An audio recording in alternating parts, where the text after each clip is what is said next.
What if the reason most societies fail is not because people are weak, but because they are being guided by the wrong idea of truth? Not obviously wrong, just incomplete. Al-Farabi believed a perfect society is possible, but only under one condition: that those who lead it actually understand reality. And once you see what he meant by that, it becomes hard not to question the world you're living in right now. Al-Farabi was born around 872, at a time when the world was quietly undergoing one of the most important intellectual transformations in history. Knowledge was no longer confined to isolated traditions. Ideas from ancient Greece, Persia, and earlier civilizations were being collected, studied, and reworked into something new. This was not just preservation. It was a reconstruction of how human beings understand truth, society, and the purpose of life itself. He emerged within this environment as someone who would not be satisfied with learning individual subjects in isolation. From the very beginning, his direction was different. He was not looking to master a single field. He was trying to understand how all fields connect, how logic, philosophy, politics, and religion could form a single, unified structure rather than separate domains. Very little is known with certainty about his early years, but what becomes clear is the path he chose.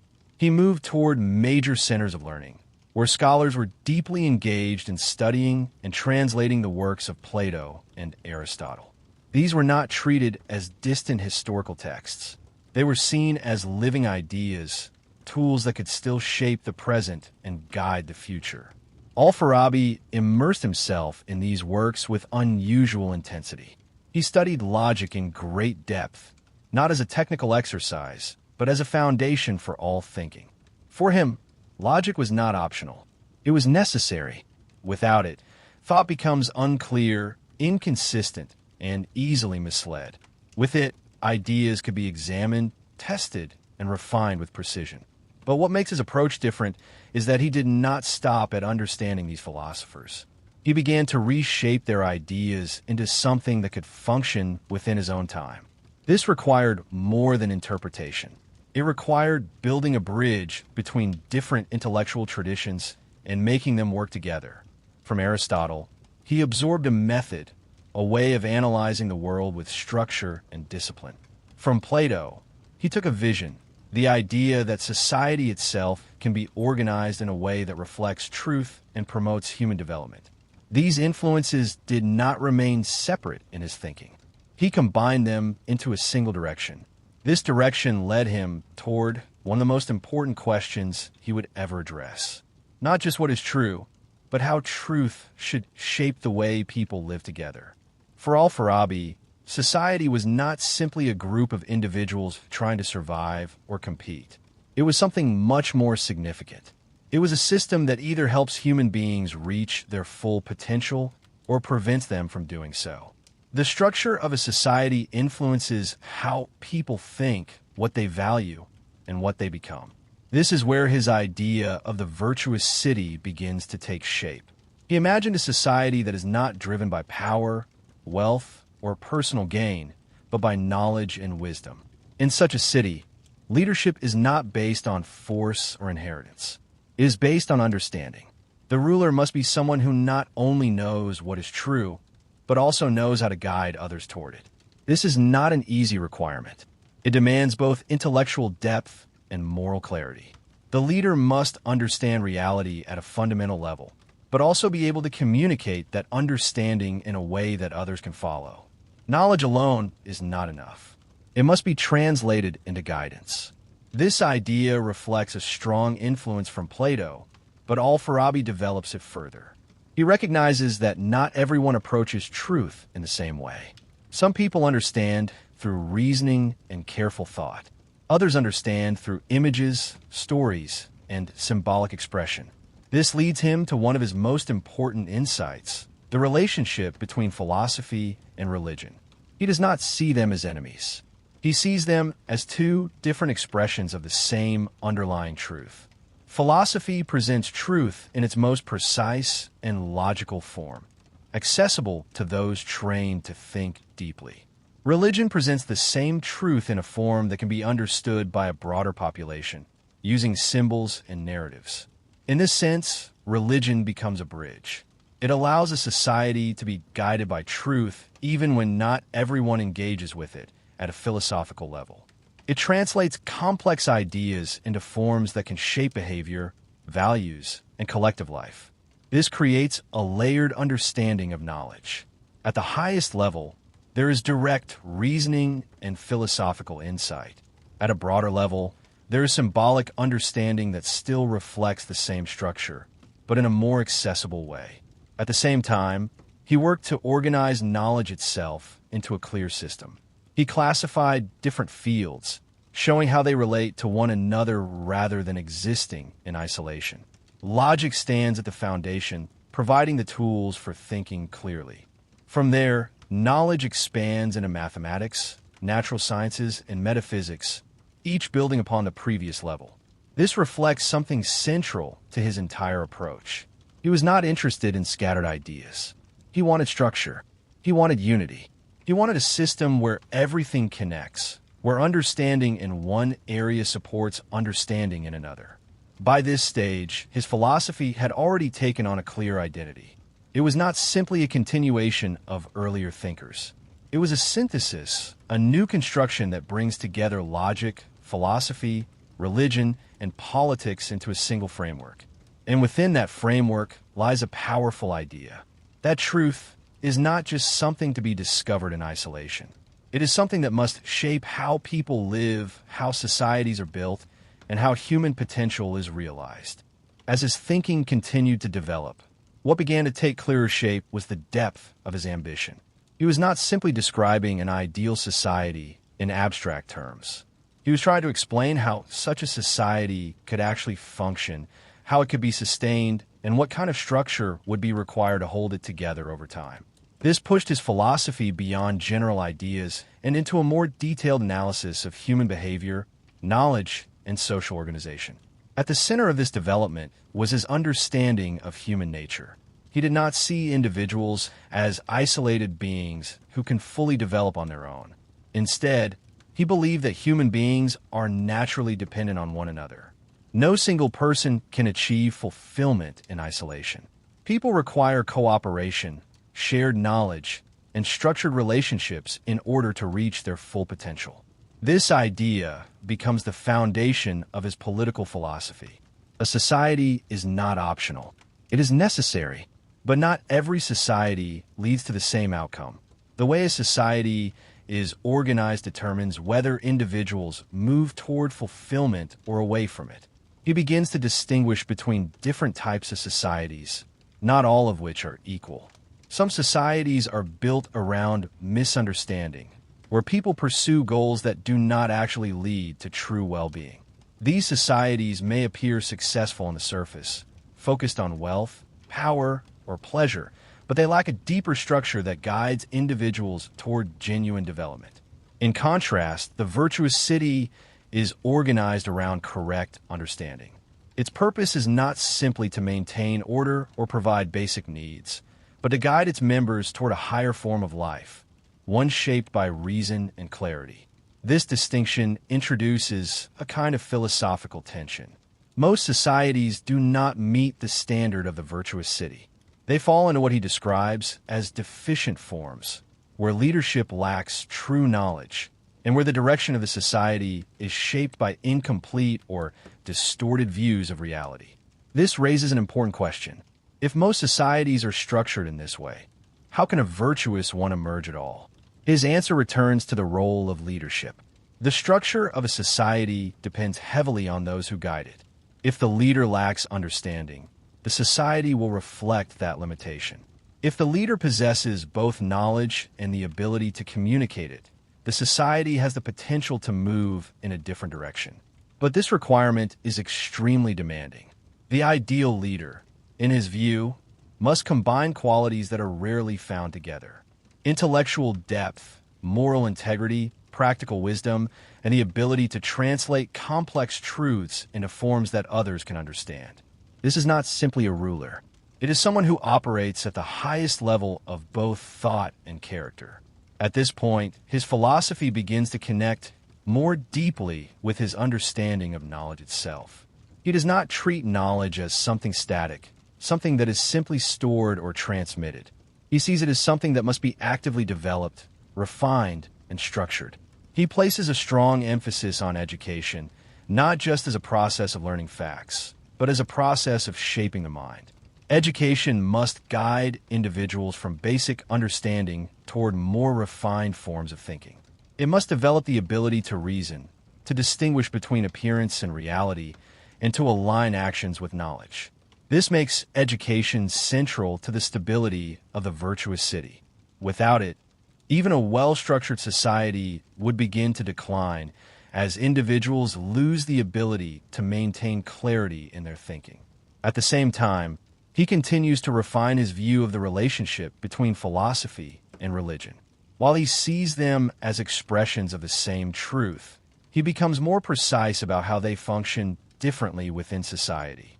Philosophy, in his view, is exact and demonstrative. It seeks truth through reasoning and requires a high level of intellectual discipline.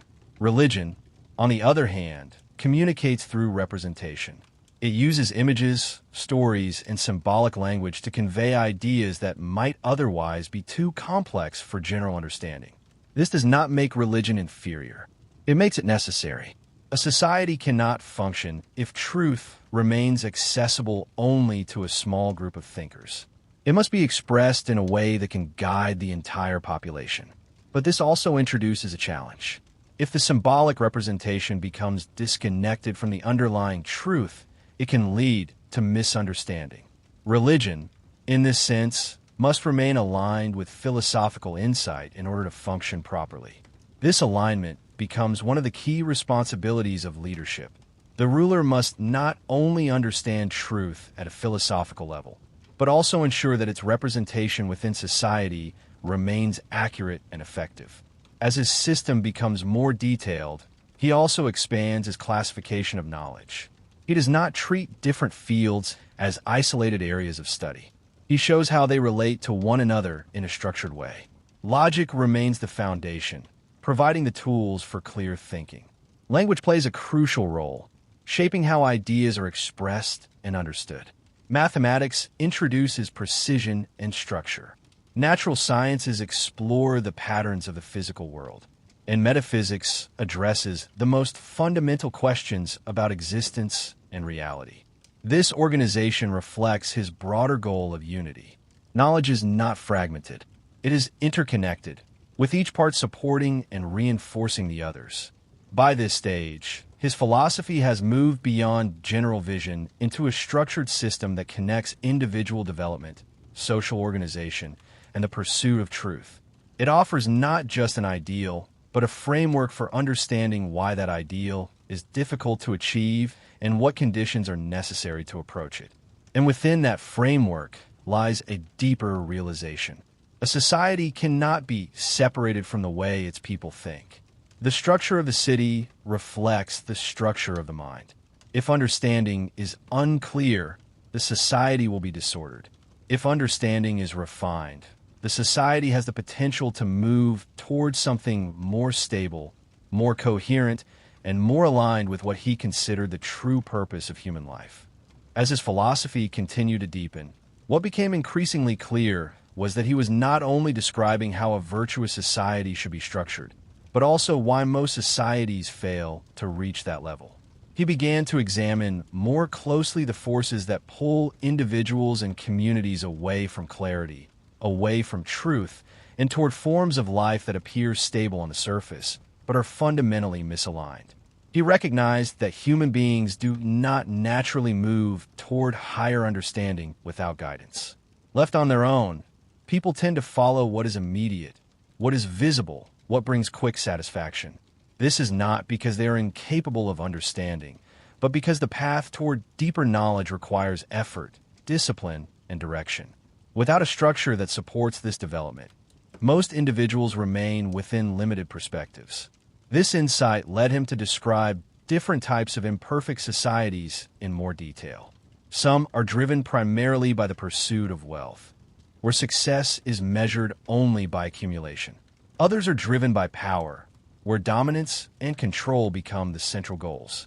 There are also societies focused on pleasure, where immediate satisfaction takes priority over long-term development. Each of these forms, in his view, represents a partial understanding of what human life could be. They focus on one aspect and elevate it above all others, creating imbalance. What makes them deficient is not that they are entirely false, but that they are incomplete. They fail to integrate knowledge, ethics, and purpose into a unified direction. This analysis adds a new layer to his philosophy. The virtuous city is no longer just an ideal to aim for. It becomes a contrast, a standard against which all other societies can be evaluated. It shows not only what is possible, but also what is missing in the structures that already exist. At the same time, he began to explore more deeply how individuals move from one level of understanding to another. This process is not automatic. It requires transformation, a gradual shift in how a person sees the world, how they think, and how they act. Education, in this sense, becomes more than instruction. It becomes a form of guidance that shapes perception itself. A person must learn to move beyond appearances, to question what seems obvious, and to develop the ability to reason independently. This is a slow process, and not everyone completes it to the same degree. He also emphasized the importance of imitation and influence. People often learn not just through direct teaching, but by observing others. This makes the role of leadership even more significant. A leader does not only give orders or establish rules. A leader sets a pattern, a way of thinking and acting that others begin to follow, often without realizing it. This creates a kind of chain effect within society. If those at the top are guided by clarity and understanding, that influence spreads downward. If they're guided by confusion or self-interest, that too becomes reflected throughout the structure. At this stage, his thinking about religion becomes even more refined. He begins to emphasize how powerful symbolic systems can be in shaping behavior and belief. Symbols, stories, and rituals are not neutral. They create a framework through which people interpret the world. When these symbols are aligned with truth, they guide individuals toward a more coherent and meaningful life. But when they become distorted or disconnected from their original purpose, they can reinforce misunderstanding. This makes the relationship between philosophy and religion not just a matter of theory, but a matter of social stability. He does not reject symbolic systems. He recognizes their necessity, but he insists that they must remain grounded in a deeper level of understanding, or they risk becoming empty forms that guide people in the wrong direction. At the same time, he continued to refine his understanding of happiness, which he saw as the ultimate goal of human life. But happiness, in his view, is not simply pleasure or comfort. It is a state that comes from the development of the mind, from achieving a level of understanding that aligns a person with truth. This kind of fulfillment is not immediate. It requires effort, learning, and a gradual movement toward clarity. It is also not purely individual. A person's ability to reach this state is shaped by the society in which they live. If the society supports growth and understanding, individuals have a greater chance of reaching it. If it does not, that path becomes much more difficult. This brings his philosophy back to its central connection between individual and society. One cannot be fully understood without the other. A well-ordered society supports the development of individuals, and developed individuals contribute to the stability of the society. The two are constantly influencing each other. As his system became more complete, it began to show a kind of internal balance. It acknowledges human limitations, the tendency toward distraction, the difficulty of maintaining clarity, but it also presents a structure through which those limitations can be addressed. It does not assume that perfection is easily achieved. Instead, it provides a way of understanding why it is difficult and what conditions might make it possible. By this stage, his philosophy stands as both an analysis and a guide.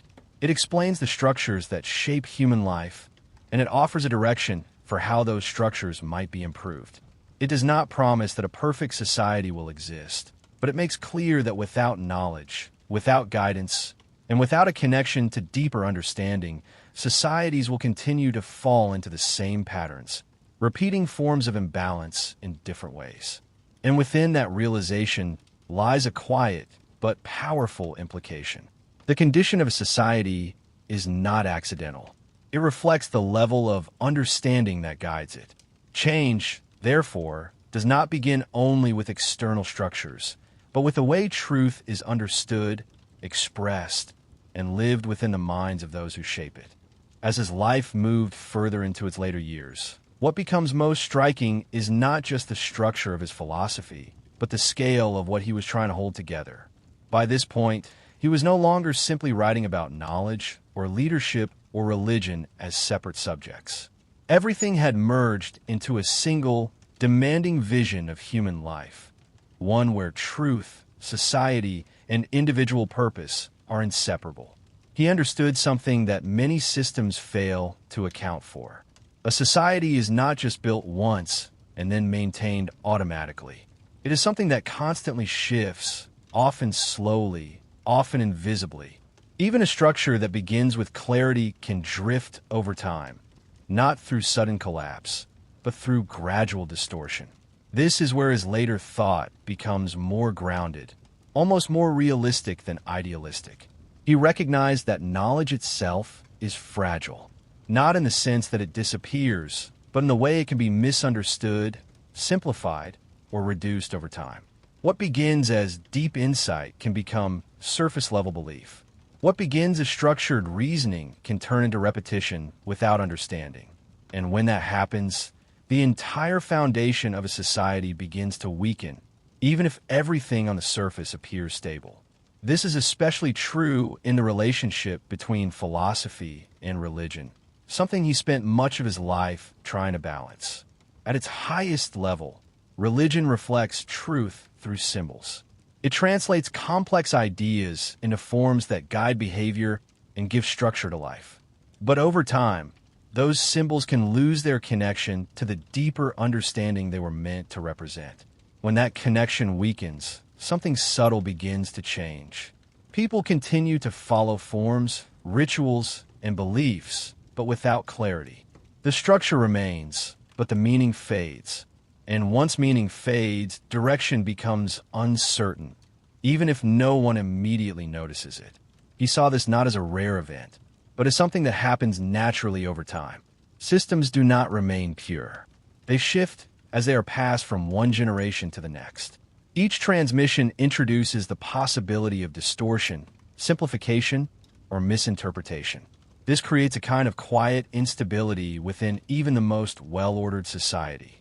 At the same time, he deepened his understanding of leadership in a way that moves beyond simple authority.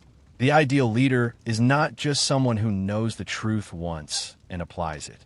The leader must continuously maintain alignment with that truth, must resist the tendency toward power for its own sake, and must remain capable of translating understanding into guidance that others can follow.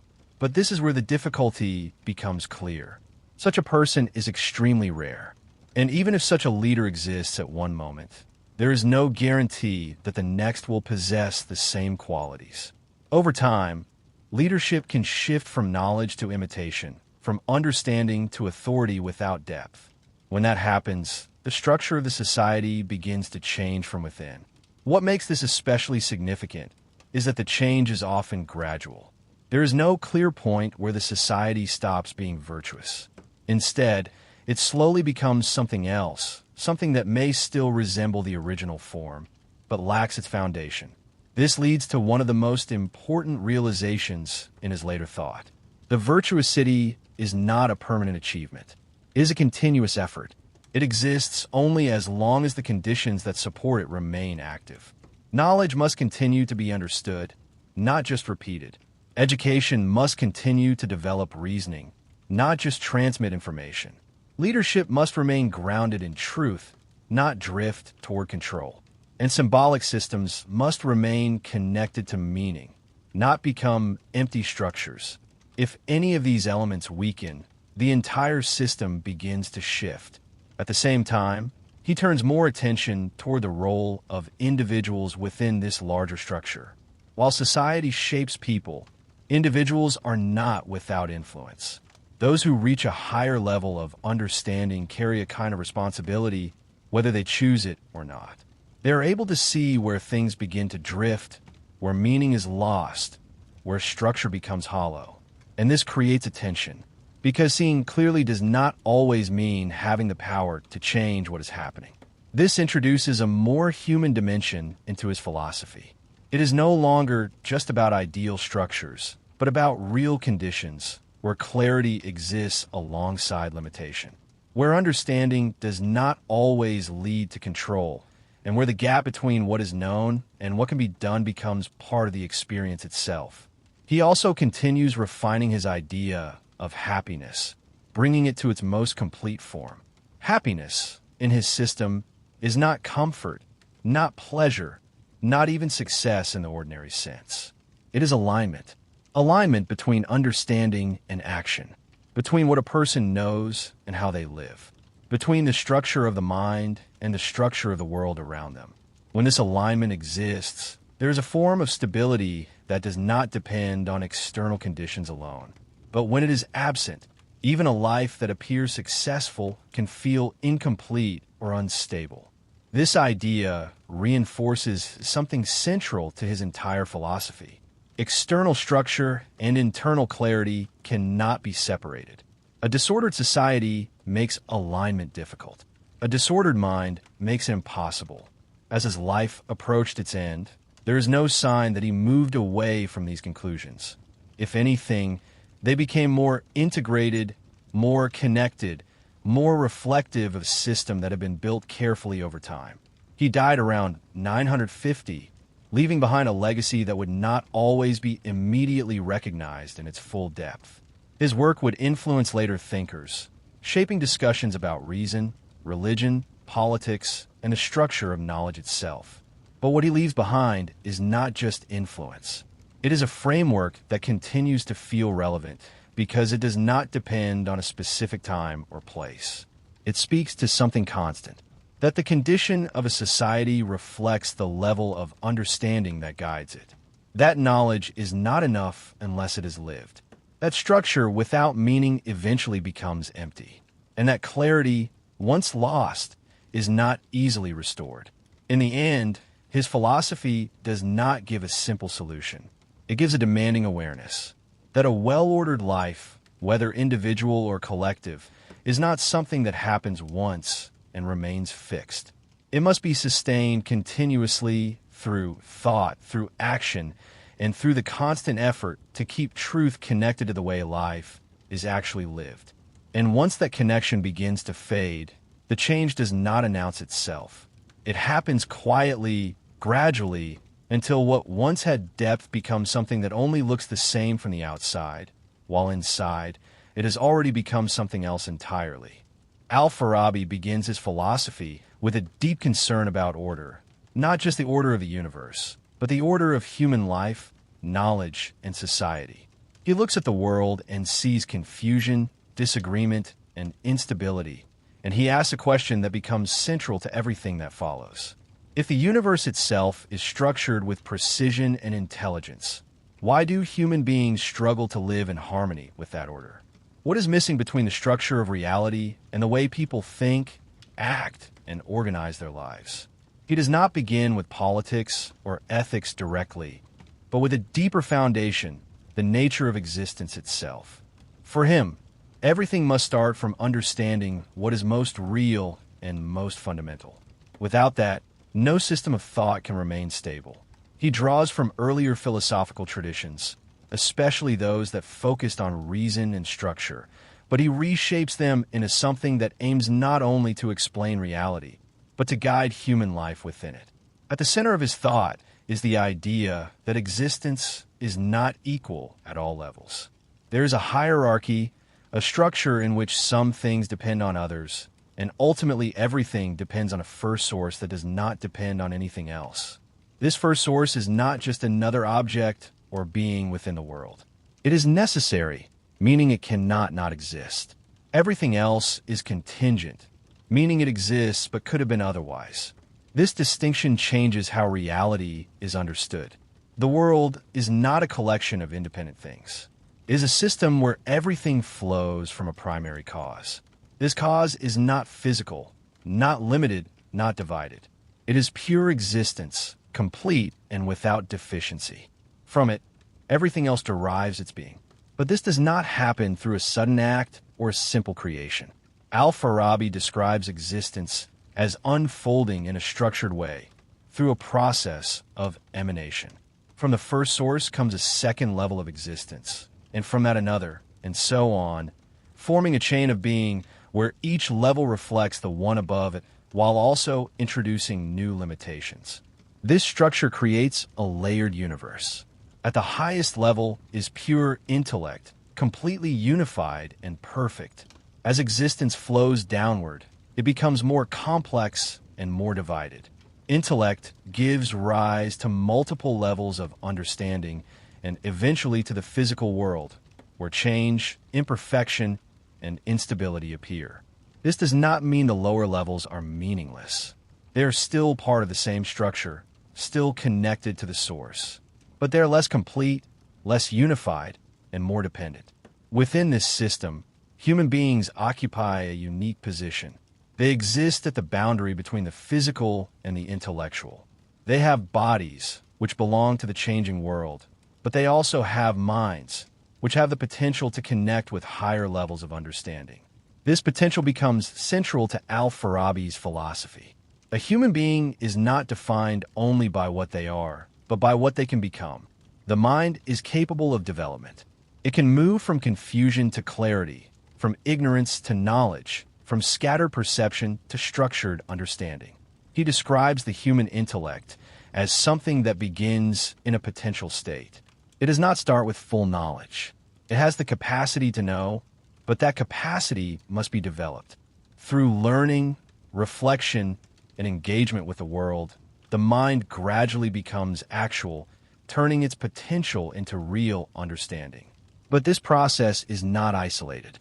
It does not happen entirely from within the individual. There is a higher level of intellect, often described as an active intellect, that plays a role in this development. This active intellect is not part of any one individual. It exists at a higher level of the structure of reality, and it provides the conditions for human understanding to become actual. In this way, knowledge is not just a personal achievement.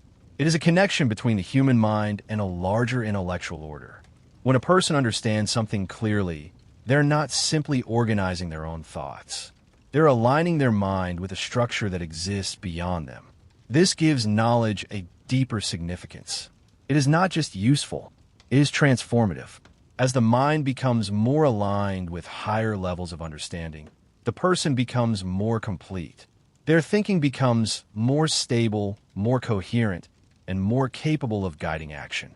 From here, Al-Farabi moves into the question of how individuals should live together. If the goal of human life is to develop the intellect and reach a higher level of understanding, then society must be structured in a way that supports this goal. A disordered society makes this development difficult. A well-ordered society makes it possible. He describes the ideal society as one that is organized around knowledge and purpose. It is not simply a group of people living together, but a coordinated system where each part contributes to a common goal. This goal is not wealth, power, or survival alone, but the fulfillment of human potential through knowledge and understanding. In such a society, leadership becomes extremely important. The leader is not just someone who holds power. They must possess knowledge, wisdom, and the ability to guide others toward the right way of living. The ideal leader understands the structure of reality and can translate that understanding into practical guidance for society. This creates a connection between philosophy and politics that is very strong. Philosophy is not just theoretical. It provides the foundation for how society should be organized. Without it, leadership becomes disconnected from truth and society becomes unstable. At the same time, Al-Farabi recognizes that not everyone reaches the same level of understanding. People differ in their abilities, their knowledge, and their roles within society.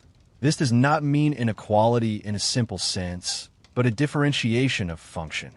Each person contributes in a way that matches their capacity, and the harmony of society depends on this coordination. Language, symbols, and even religion play a role in this system. Not everyone can grasp complex philosophical ideas directly.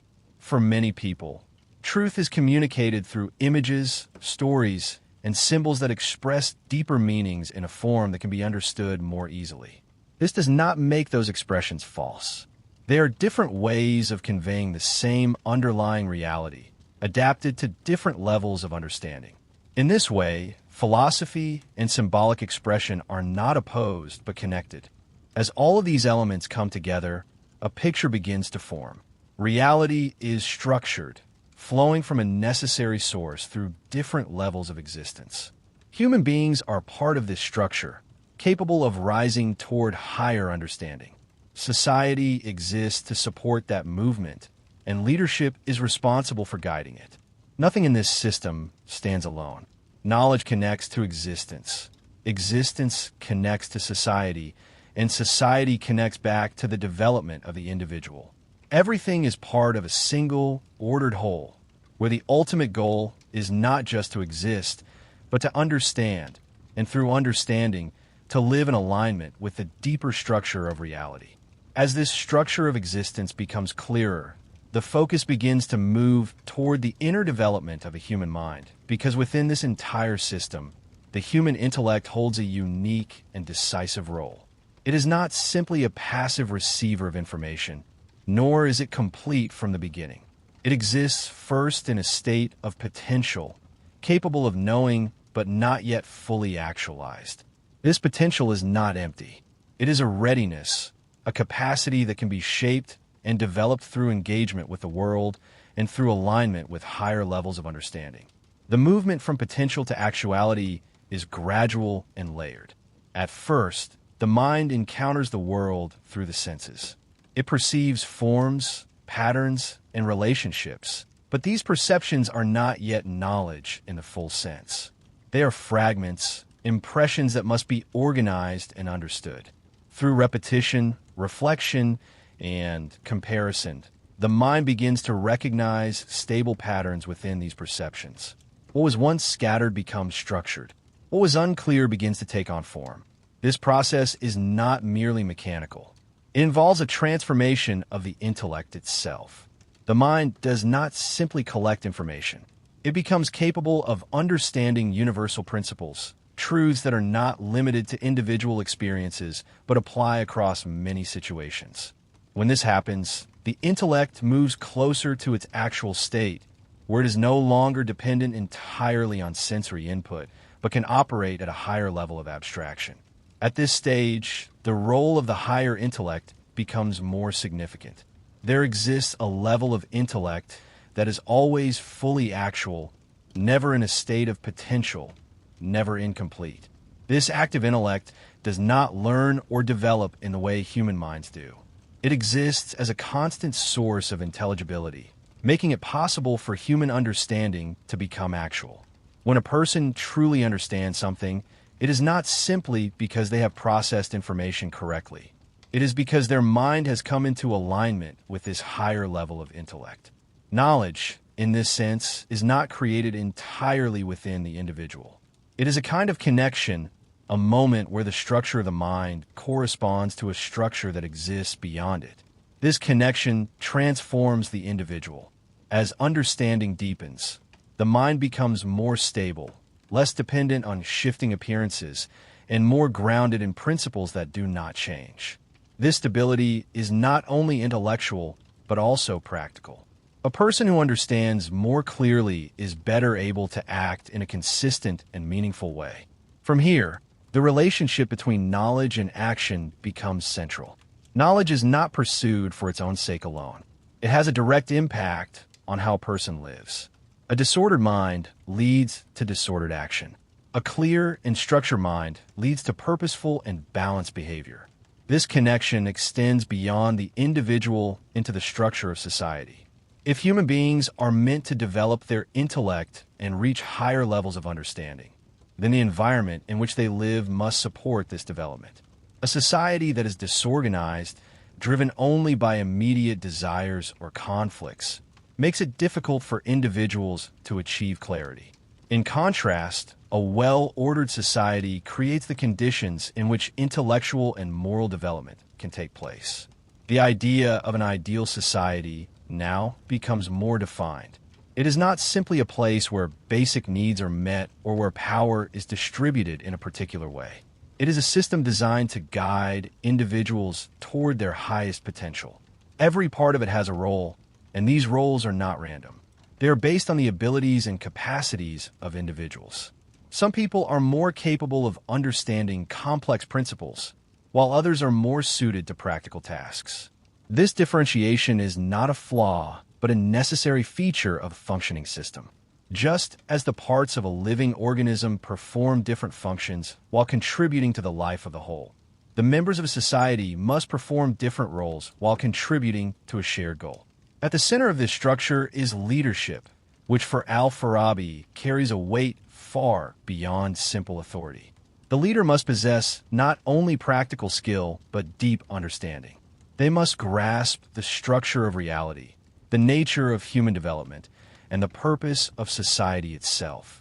Without this knowledge, leadership becomes disconnected from truth and turns into mere control. The ideal leader is both a philosopher and a guide, someone who understands the highest principles and can translate them into forms that others can follow. This requires not only intelligence, but also the ability to communicate, to express complex truths in ways that different people can understand. This is where the role of symbolic expression becomes essential. Not everyone can grasp abstract philosophical ideas directly. For many, understanding comes through images, narratives, and shared traditions that express deeper truths in accessible forms. These expressions are not separate from philosophy. They are another way of conveying the same structure, adapted to different levels of comprehension. In this way, different layers of understanding can coexist within the same society. Some engage directly with abstract reasoning, while others engage through symbolic forms. Yet both are connected to the same underlying reality. This structure also creates a sense of direction. Human life is not seen as a random sequence of events, but as a movement toward fulfillment. This fulfillment is not purely material or external. It is the realization of the intellect, the point at which the mind reaches its highest level of clarity and alignment with the deeper structure of existence. Such fulfillment brings a form of stability that is not easily disrupted. It is not dependent on changing circumstances, but grounded in understanding. A person who reaches this level is not driven solely by immediate desires or external pressures. Their actions are guided by a clear sense of purpose that comes from their knowledge. At the same time, this goal is not isolated from the rest of society. The development of individuals contributes to the strength and stability of the whole. A society filled with individuals who are closer to this state of understanding will naturally be more ordered, more coherent, and more capable of sustaining itself. As these ideas continue to unfold, the connection between existence, knowledge, and society becomes stronger. Nothing stands apart. The structure of reality shapes the structure of thought. The structure of thought shapes the structure of action. And the structure of action shapes the structure of society. The deeper one looks, the more these elements appear not as separate areas of philosophy, but as parts of a single system, where the ultimate aim is not only to understand the world, but to live within it in a way that reflects its underlying order. As this movement toward understanding continues, the question of human life itself begins to take a more precise shape, not just as a process of knowing, but as a process of becoming. The development of the intellect is not separate from the development of character, and the clarity of thought is directly tied to the quality of one's actions. What a person understands begins to define what they pursue, how they act, and what kind of life they are capable of living. At this stage, the idea of happiness becomes central, but it is not understood in a simple or immediate sense. It is not pleasure, not comfort, and not the satisfaction of temporary desires. It is something deeper something that comes from the fulfillment of the human potential that has been present from the beginning. This fulfillment is achieved when the intellect reaches its highest level of development, when it is no longer bound by confusion or instability, but aligned with the deeper structure of reality. This alignment creates a form of stability that is not easily disturbed. External conditions may change, circumstances may shift, but a person who has reached this level of understanding remains grounded. Their actions are not driven by impulse or reaction, but by a clear and structured awareness of what is true and what is necessary. However, this level of development is not easily reached, and it cannot be achieved in isolation. The structure of society plays a crucial role in shaping whether individuals are able to move toward this fulfillment or remain limited by confusion and disorder. A society that is not guided by knowledge will inevitably drift away from its purpose, creating conditions where individuals are distracted, divided, and unable to develop their potential. This leads to a deeper examination of different types of societies, not in terms of geography or culture, but in terms of their relationship to knowledge and purpose. Some societies are ordered toward the true goal of human life, while others are not. The difference lies in whether they are guided by understanding or by misunderstanding. A society that lacks true knowledge may still appear organized, but its organization is unstable. It may pursue wealth, power, or pleasure as its primary goals, believing these to be the highest goods. In such a system, individuals may achieve success in a limited sense, but they do not reach true fulfillment because the direction of the society itself is misaligned with the deeper structure of reality. In contrast, a truly ordered society is one that is directed toward the development of the intellect and the realization of human potential. Its structure is not based on immediate gain, but on long-term coherence. It creates conditions where individuals can learn, reflect, and grow, where knowledge is valued not as a tool for control, but as a path toward understanding. Within this framework, the role of leadership becomes even more critical. A leader who lacks true knowledge cannot guide society toward its proper goal. Even if they maintain order for a time, that order will eventually weaken because it is not grounded in a correct understanding of reality. True leadership requires a deep connection to knowledge, not just practical skill or authority. The ideal leader, therefore, is not simply a ruler, but a guide who understands both the structure of existence and the nature of human development. This person must be able to recognize the different capacities within society and organize them in a way that supports the overall goal. They must also be able to communicate effectively, translating complex truths into forms that can be understood at different levels. This communication is not limited to direct instruction. It includes the use of symbols, narratives, and shared practices that allow individuals to engage with deeper truths even if they cannot grasp them abstractly. In this way, the structure of society becomes layered, with different forms of understanding coexisting and supporting one another. At the same time, this layered structure introduces the possibility of error. Not all societies maintain their alignment with truth.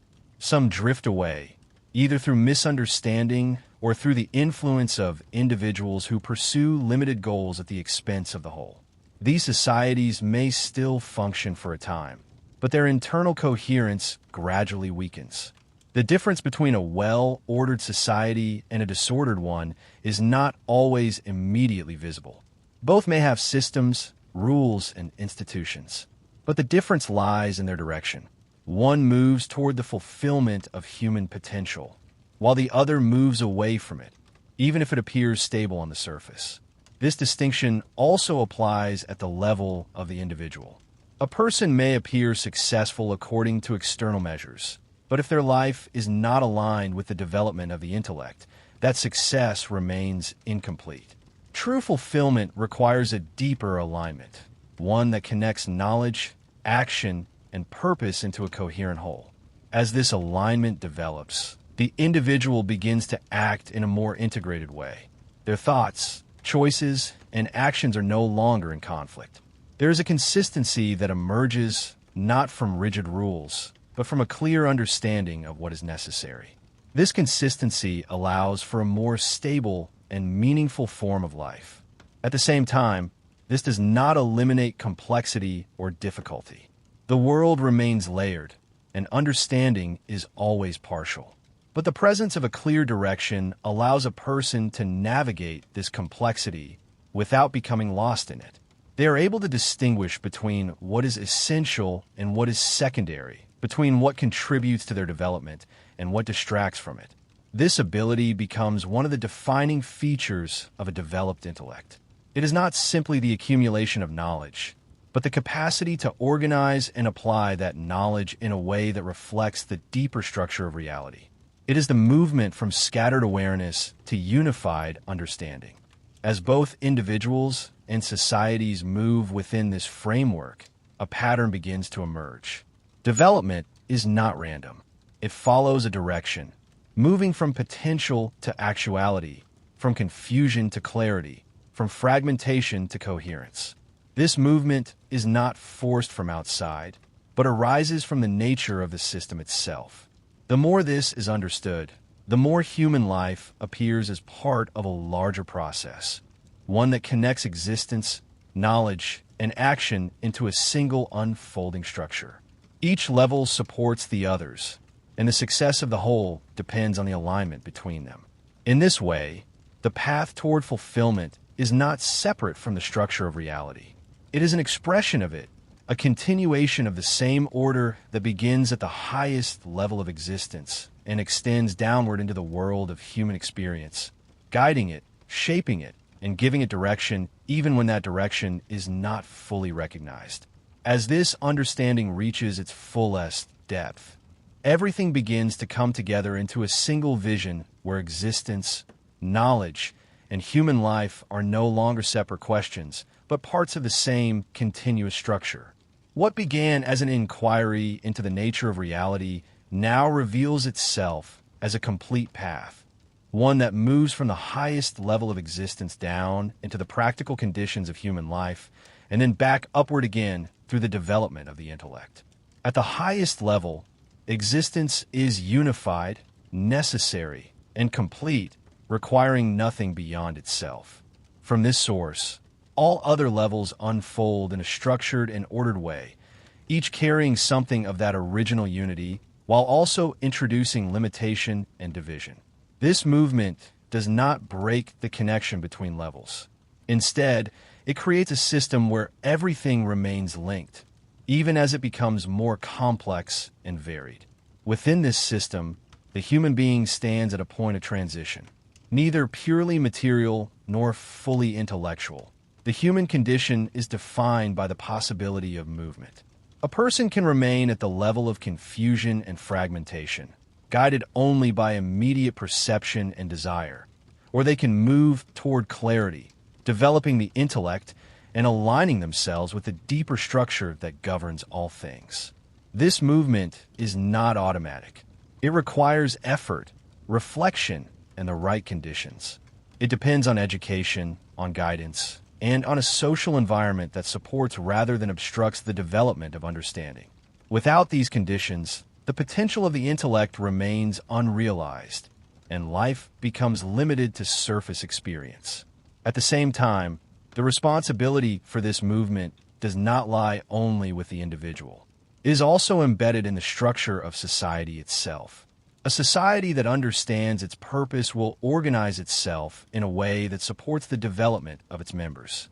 It will recognize that the ultimate goal is not simply survival or prosperity, but the realization of human potential through knowledge and understanding.